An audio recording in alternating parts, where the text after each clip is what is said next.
Okay, so I'm here in an aquarium in Osaka, Japan, and they have some of the biggest fish in the world, literally.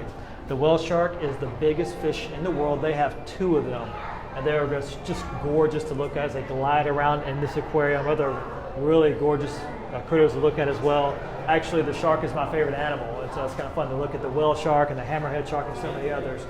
But I wanted to make a little video right here as we're looking at the whale shark, the biggest fish in the world. It reminds me of one of my favorite accounts in the Bible, which is David and Goliath. And when you look at that account, you look at the faith of David compared to the faith of the other Israelites. Why were the other Israelites scared of Goliath so much? And I think it's fair to say because they were looking at the situation from man's perspective.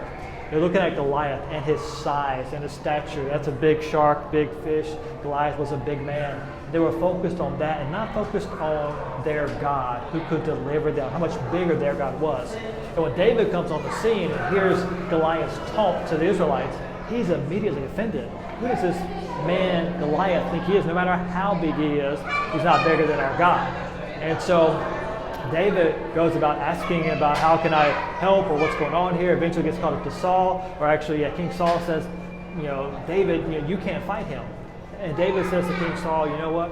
When a lion attacked my sheep, I drove it away. Same thing with a bear. And he said to Saul, the Lord who delivered me from the paw of the lion and the paw of the bear will deliver me from the hand of this Philistine. You see, David had his faith in God.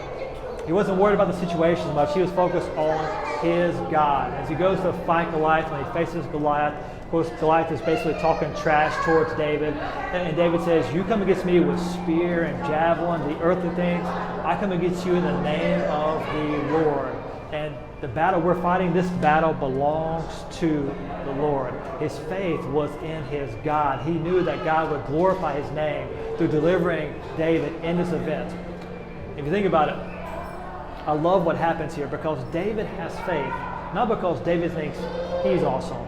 David's faith is radical because he knows God is awesome and the battle belongs to the Lord. So it's so cool to see David's faith, and it's rooted in not himself, but in the God, the one true God, that God will deliver him from the hand of the Philistine. So as we think about the difference between the faith of David and the faith of Israel, where do you put your faith?